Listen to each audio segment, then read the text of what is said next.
Hello everyone, কেমন আছো তোমরা সবাই? আশা করছি সবাই খুব খুব ভালো আছো। তো আবার একটি নতুন ভিডিওতে তোমাদের সবাইকে জানাই অনেক অনেক ওয়েলকাম।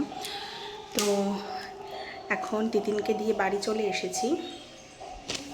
আর যেহেতু আগের দিন মাছ বাজারে গেছিলাম, কোনো মাছ পছন্দ হয়নি, তো আসার সময় একটু বাজারও করে নিয়ে এসেছি। তিন রকমের মাছ সবজি সমস্ত একটু নিয়ে আসলাম, অল্প কিছু। তো চলো ভিডিওটা কন্টিনিউ করো। তো এখন চলে এসেছি কিচেনে, আর বললামই যে তোমাদের মাছ এনেছি, তো মাছগুলোকে একটু পরিষ্কার করে নেব। আর যেহেতু 3 রকমের মাছ এনেছি, পরিষ্কার করতে একটু টাইমটাও আমার বেশি লেগে গেছে। তো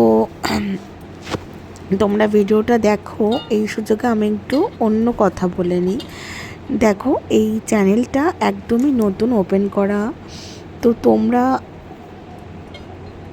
সবাই যদি আমাকে একটু সাপোর্ট না করো, তো আমার চ্যানেলটা কী করে এগোবে বলো? তোমরা হচ্ছে এরকম অনেকেই আছো যারা হচ্ছে ভিডিও দেখো কিন্তু সাবস্ক্রাইব করো না, বা ভিডিও দেখো তোমরা কোনো রকম কমেন্ট করো না, নর্মালি দেখে চলে যাও বা লাইক করো না।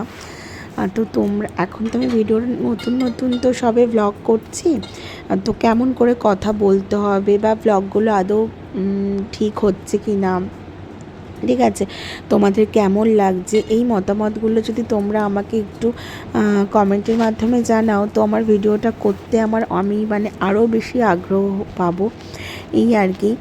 তো এমনিতেই নতুন চ্যানেল, সবে ভিউজও প্রচুর কমই আসছে। তো তার মধ্যেও যে কজন আসছে সে কজনও যদি সাপোর্ট করে, তো ধীরে ধীরে চ্যানেলটা অনেক দূরে এগিয়ে যাবে, এই আর কি। তো তোমাদের সবার কাছে আমার অনুরোধ রইল, যাদের কাছে আমার ভ্লগগুলো পৌঁছাচ্ছে, তারা যদি একটু আমার চ্যানেলটা সাবস্ক্রাইব করো বা আমার ভিডিওগুলোতে লাইক বা কমেন্ট করো, তো আমার সত্যিই খুব ভালো লাগবে। আমি এই 1 সপ্তাহ হয়ে গেছে চ্যানেলটা ওপেন করেছি, কোনো দিনও লাইক, কমেন্ট, শেয়ার বা সাবস্ক্রাইব করার কথা বলিনি, কিন্তু আজকে বললাম, কারণ সত্যি যদি তোমরা আমাকে একটু হেল্প না করো, আমার চ্যানেলটা গ্রোথ করবে না, সেই জন্যেই আর কি বলা। তো এখানে মাছ তো ধোয়া হয়ে গেছে, তো যেই মাছগুলো আজকে রান্না করব সেগুলোকে বাইরে রেখে বাদবাকি মাছগুলোকে কন্টেনারের মধ্যে ভরে রেখে দিলাম। তো 3 রকমের মাছ এনেছিলাম বললাম, তার মধ্যে কাতলা মাছটা আমি রান্না করব, আর 2 রকমের মাছ এনেছি সেগুলোকে আমি রেখে দিলাম। আর এটাকে এই ওলের ডাঁটা এনেছি, তো শাকগুলোকে করে ফেলবো।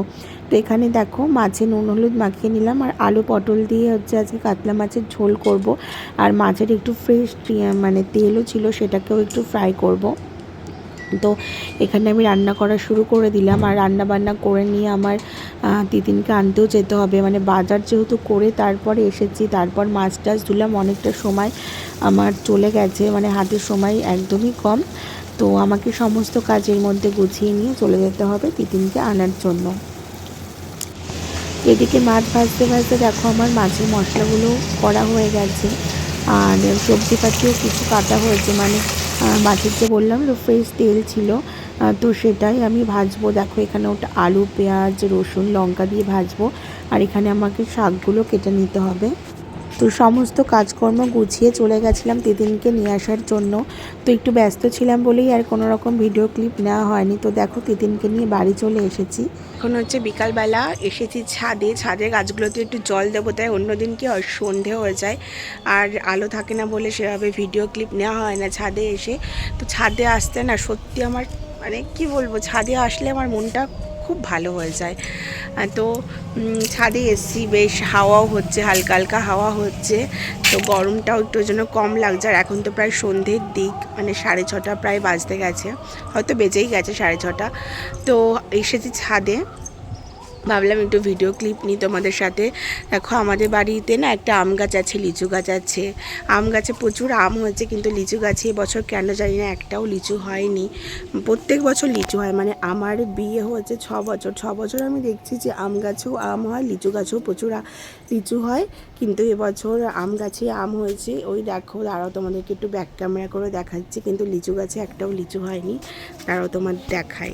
তো এই দেখো আমাদের আম গাছটা কতগুলো আম হচ্ছে, মানে অনেক আম হচ্ছে, অনেক, মানে একদিনকে সকালবেলা তোমাদের এসে দেখাবো। এখন তো সন্ধে হয়ে এসছে, অত ভালো তোমরা বুঝতে পারছো কি না জানি না, মানে অত ভালো আসছে না ক্যামেরাতে। তাও তো দেখো যা আম তোমরা দেখতে পাচ্ছ তাতে করে বুঝতেই পারছো যে অনেক আম হয়েছে। আর এই হচ্ছে আমাদের লিচু গাছটা। লিচু গাছে এবছর একটাও লিচু হয়নি। আমার বিয়ের পর থেকে এবারই প্রথম যে বছর লিচু গাছে লিচু হলো না। না হলে না ছাদ থেকে লিচুগুলো পাড়া যায়, নিচের বারান্দা থেকেও লিচুগুলো পাড়া যায়। তো এটা হচ্ছে আমাদের একদম মন্দিরের পাশে, ওই দেখো মন্দির, আর তার পাশেই হচ্ছে লিচু গাছ, তারপরে এই যে আম গাছ, আর নিচে অনেক ফুল গাছও আছে, একদিন তোমাদেরকে দেখাবো সময় করে। তো এই হচ্ছে ব্যাপার। এখন এসছি ছাদে জল দিতে, গাছে আর কি জল দিতে এসেছি, ছাদে নয়, ছাদে যে গাছগুলো আছে সেগুলোতে জল দিতে এসেছি।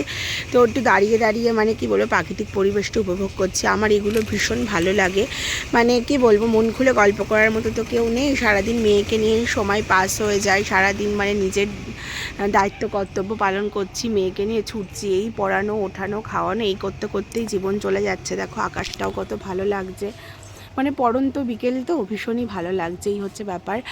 আর মানে কি বলবো তোমাদের, যেটা আমি বলছিলাম যে আমার এই ছাদে আসলে মানে আর গাছপালা নিয়ে থাকলে আমার মনটা একদম ভালো হয়ে যায়, যেহেতু তোমার দাদাভাই বাড়ি থাকে না। মানে আমার একাকিত্ব বোধটা একমাত্র এই জায়গাটাতে এসেই মেটে, যেটা আমি ও বাড়িতেও তোমাদেরকে অনেকবার বলেছি ভিডিওতে যে আমার ছাদে আসতে খুব ভালো লাগে। তো এই আর কি। তো তোমরা ব্লগটা কন্টিনিউ করো, আমি গাছে জল দিয়ে নিচে গিয়ে আবার তোমাদের সাথে আমার দেখা হবে।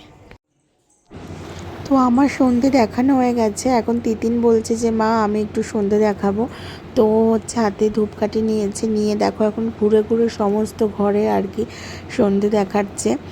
তিতিন অনেকই ছোট, ওর বয়স এখন সবে 4 বছর, কিন্তু ও না আমার সমস্ত কাজে আমাকে খুব হেল্প করে। তো তোমরা সেগুলো ব্লগের মাধ্যমে দেখতেই পাবে। ওর প্রত্যেকটা কাজ করার পেছনে প্রচুর আগ্রহ, মানে ও এরকম অনেক কাজ করে যেই কাজগুলো হয়তো ওর বয়সের সঙ্গে যায় না, তবুও যেহেতু ও আমাকে দেখে যে আমি মানে সেই কাজগুলো করছি, তো ও করার চেষ্টা করে। আমি যদি বলি যে তিতিন তুমি এটা করো না, ও বলবে মা আমি না তোমাকে হেল্প করছি, আমি না তোমাকে হেল্প করছি। তো আমি বারণ করলেও শোনে না। আর ও যেহেতু অনেক আগ্রহ দেখায়, তো আমিও মাঝে মাঝে ওকে উৎসাহ দিই যে ঠিক আছে তুমি করো, এই আর কি।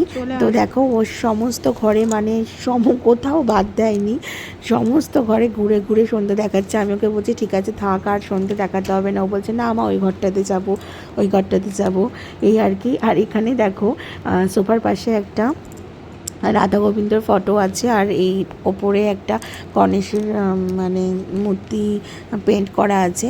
তো সোফার পরে উঠে গিয়ে ওখানেও সন্ধে দেখাবে, এই আর কি। তো এইভাবেই আমাদের মা মেয়ের সময় কেটে যায়, দুষ্টু মিষ্টি অনেক মুহূর্ত আছে। ভালোই হচ্ছে ইউটিউবটা করে, যেই মুহূর্তগুলো ক্যাপচার হচ্ছে আর ইউটিউবে থেকে যাচ্ছে। যখন আমার নিজের মানে কি বলবো একটু একা একা লাগে, তখন আমি এগুলো দেখি, আমার নিজের ব্লগ আর কি দেখি, আমার সত্যি খুব ভালো লাগে। তো এখন তিতিনের দুধ গরম করে ওকে খাইয়ে দিয়েছি, আর নিয়ে চলে এসেছি বই পড়াবো বলে। আজকে যেহেতু শুক্রবার ছিল, তো সারা সপ্তাহে ওদের যে ওয়ার্কশিটগুলো ছিল সেগুলোই আজকে বাড়িতে দিয়ে দিয়েছে, তো সেগুলোই আমি আজকে দেখছি, মানে কি কি করেছে স্কুলে, এই আর কি। তো আজকের মতো ব্লগটা এখানেই শেষ করলাম। সবাই ভালো থেকো, সুস্থ থেকো।